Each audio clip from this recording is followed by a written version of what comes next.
দেশে চলতি মাস জানুয়ারির প্রথম 7 দিনে 90,70,00,000 রেমিটেন্স বা প্রবাসী আয় পাঠিয়েছেন বিভিন্ন দেশে বসবাসরত প্রবাসী বাংলাদেশিরা। দেশীয় মুদ্রায় প্রতি ডলার 122 টাকা হিসাবে ধরলে যার পরিমাণ প্রায় 11,065 কোটি টাকার বেশি।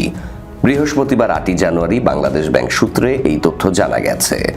এর আগে দেশের ইতিহাসে সর্বোচ্চ 329 কোটি বা 3.29 বিলিয়ন ডলারের রেমিটেন্স আসার রেকর্ড ছিল। 2024-25 অর্থ বছরের মার্চ মাসের ঈদকে কেন্দ্র করে এসেছিল সেটি। এখনো পর্যন্ত এটি দেশের ইতিহাসে সর্বোচ্চ রেমিটেন্স আসার রেকর্ড।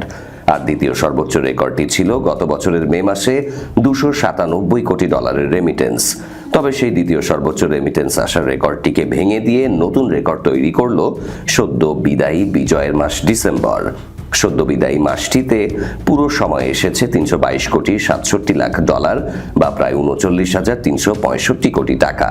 বাংলাদেশ ব্যাংকের পরিসংখ্যান বলছে, চলতি অর্থ বছরে মাস ভিত্তিক রেমিটেন্স এসেছে জুলাইয়ে 247 কোটি 78 লাখ ডলার, আগস্টে 242 কোটি 19 লাখ ডলার, সেপ্টেম্বরে 268 কোটি 58 লাখ ডলার, অক্টোবরে 256 কোটি 35 লাখ ডলার, নভেম্বরে 288 কোটি 95 লাখ ডলার এবং ডিসেম্বরে 322 কোটি 66 লাখ ডলার।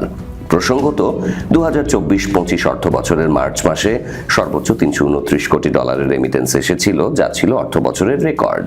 পুরো অর্থ বছরে মোট রেমিটেন্স দাঁড়ায় 30.33 বিলিয়ন ডলার, আগের বছরের তুলনায় যা 26.8% বেশি।